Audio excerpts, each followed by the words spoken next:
Welcome to the Bite-Sized Security Podcast, your source for practical online security advice. Join me, my guests, and sometimes my trained AI voice, as I explore ways to protect your digital footprint against the growing cyber threats. From mastering better passwords to understanding encryption and VPNs, the Bite-Sized Security Podcast breaks complex topics into clear guidance. It's time to take control of your online presence. You're listening to the Bite-Sized Security Podcast, unlocking solutions for your digital life. Let's get to it.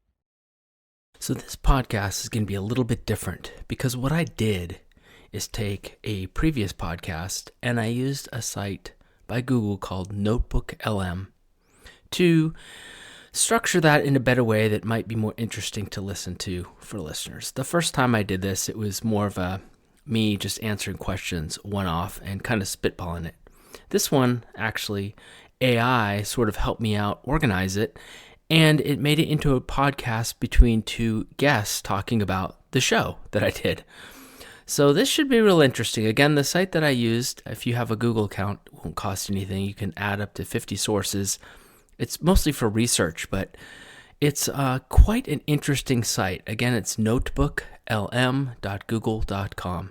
And this is what the episode will sound like. Okay, so you're thinking about a career in cybersecurity, huh? Well, you're definitely not alone. This field is seriously exploding right now, but let's be real, getting a foot in the door can feel kind of overwhelming, right? Yeah, for sure.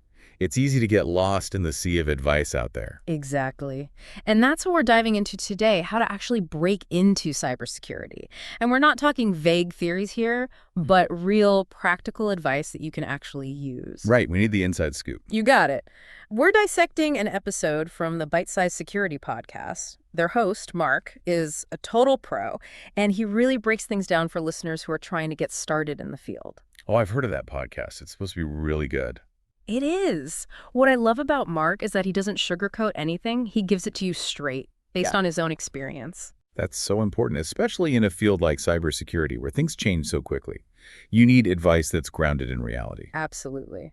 And one thing that makes Marc's perspective super valuable is that he actually transitioned into cybersecurity himself. So he gets the challenges newcomers face because, well, he's been there. He even talks about how he struggled with a lateral career move despite already having some IT experience under his belt. Can you believe that? Wow, seriously. That just goes to show you that everyone, no matter their background, has to hustle and prove themselves in this industry. Totally. But on the flip side, it's also kind of encouraging, you know? It means the playing field is a little more level for those who are just starting out. You don't necessarily need a computer science degree from, like, the dawn of time to be successful. Right, it's more about skills and a willingness to learn, which is something that Marc emphasizes a lot. He's very clear that a traditional IT background can be a great asset, but it's not the be-all and end-all. Cybersecurity needs people with all sorts of skills, from legal and writing to training and beyond. It's true. Cybersecurity isn't just about, like, hacking into the mainframe anymore. I mean, it's way more than that. It's about strategy, communication, problem solving. Exactly. Think of it like building a security team in the real world. You wouldn't want everyone to have the same skills and perspectives, right? It's a fantastic point. So instead of getting hung up on whether you have the perfect background, it's more about figuring out how your existing skills could be valuable in a cybersecurity role. It's about finding your niche.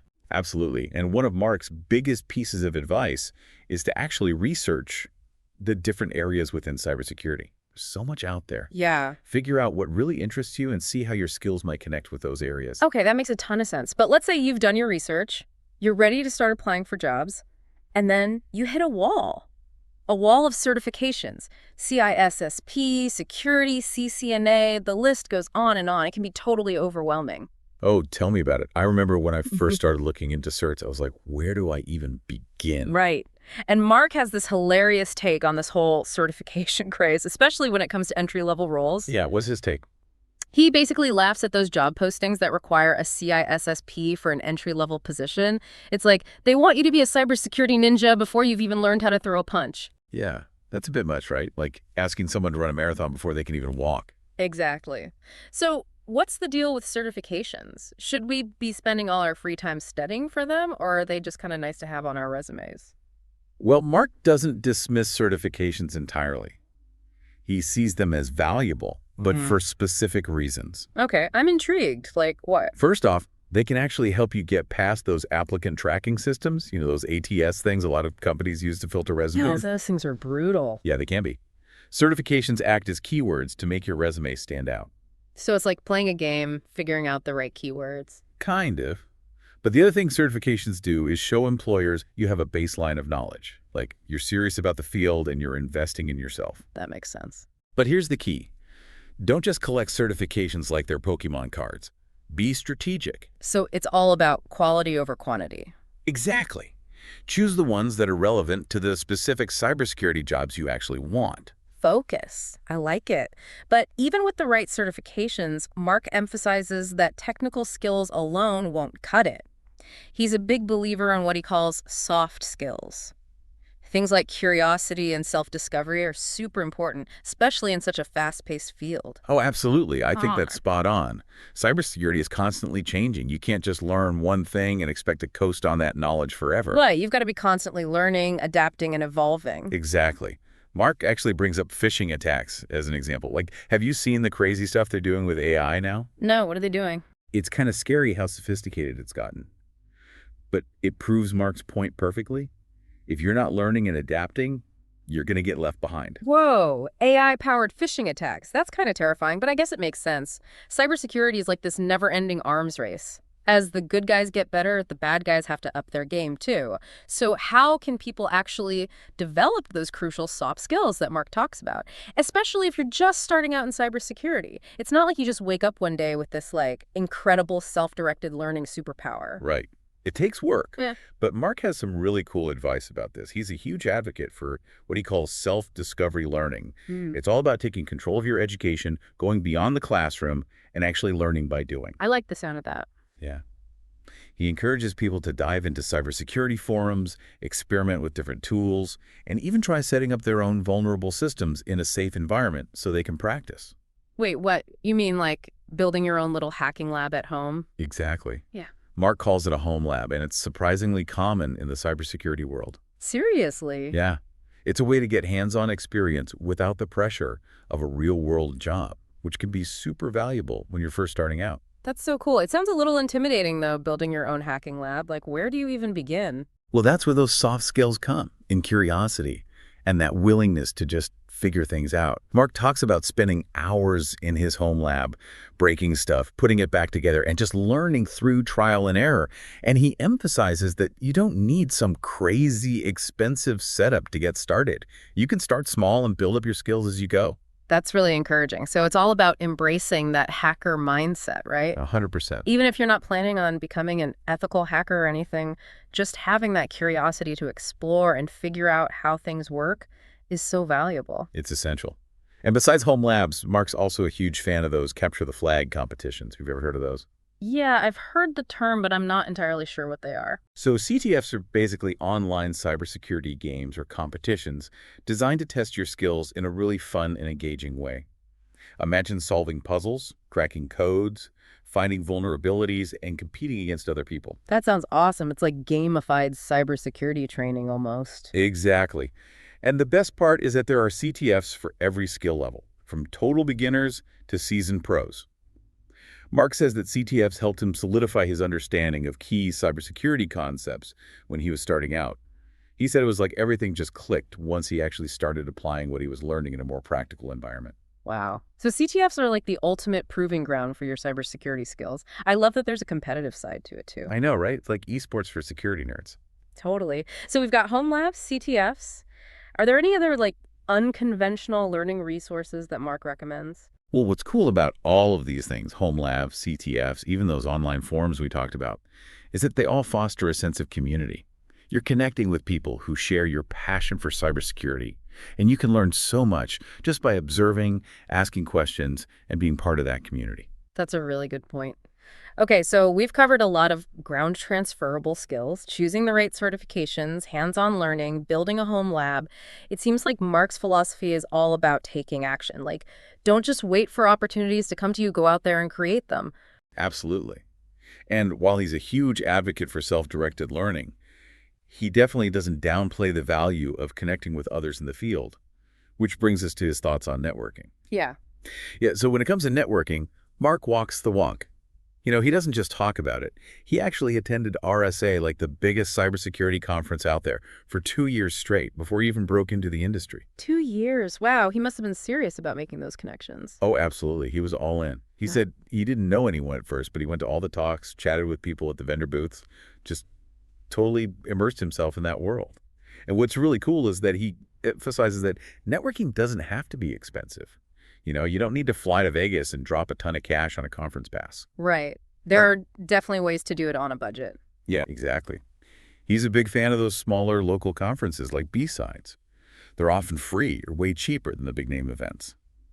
He actually tells this crazy story about overhearing a conversation at B-Sides Vegas that led to a job offer. No way. Are you serious? It's just from eavesdropping. I know, right? It's a perfect example of how you never know where that next opportunity might come from. But beyond those in-person events, Mark's also a huge proponent of building a solid online presence, especially on LinkedIn. Makes sense. It's like having a digital resume that anyone in the industry can see, right? Exactly. Mark suggests treating your LinkedIn profile as your own personal cybersecurity brand. Showcase your skills, experience, and even your passion for the field. Don't be afraid to share articles, participate in discussions, and connect with people whose work you admire.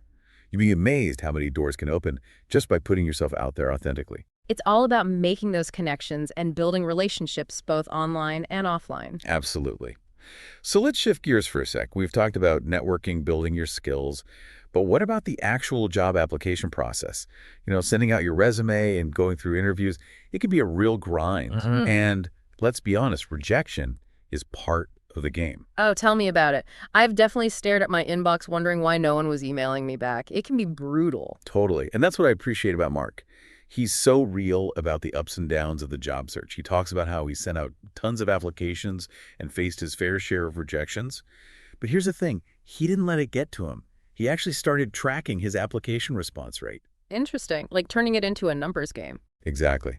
And he found that he was getting about a 54% response rate, which is pretty impressive if you ask me. But even at the good response rate, you're still going to get those rejections. Oh, for sure. And it's so easy to take it personally, like, what's wrong with me? Why aren't they picking me? Totally understandable. Yeah. But Mark's approach is that every application, every interview, even every rejection is a learning experience. Okay, I like that.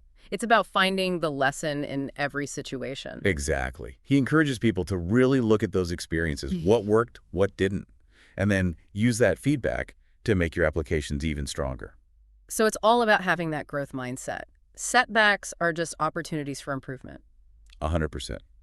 And one of the best tips Mark offers is to treat your resume as a living document. You don't just create one generic version and blast it out to a million companies.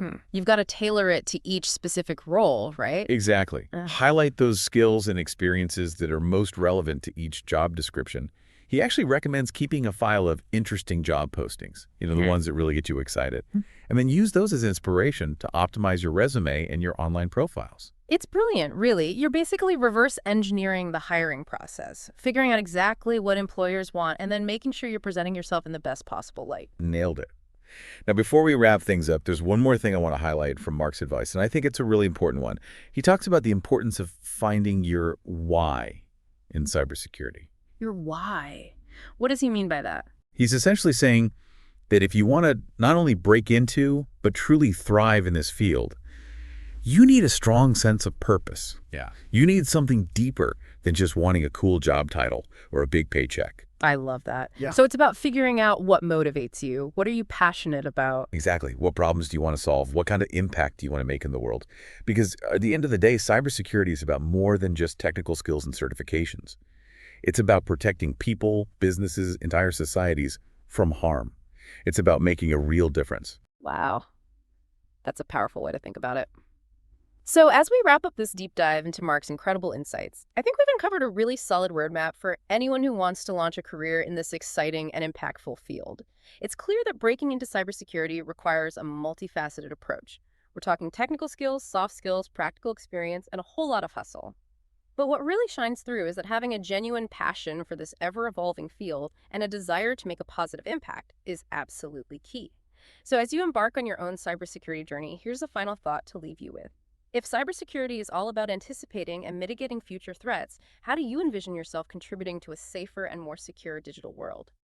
Thanks for listening to another episode of Bite Size Security, the quick-hitting podcast serving bite-sized tips to boost your online safety. We covered a lot of ground today and easy-to-digest nuggets of practical cybersecurity advice. If you want to learn more ways to protect your data and identity online, be sure to subscribe for future episodes. We'll continue breaking down complex security topics into straightforward guidance anyone can apply. Visit our website, bitesizesecurity.show, for recaps and show notes from all of our podcasts. We hope these bite-sized cyber lessons have given you new tools in your digital security toolbox. This is your host signing off until next time. Stay safe in the digital world. You've been listening to Bite Size Security.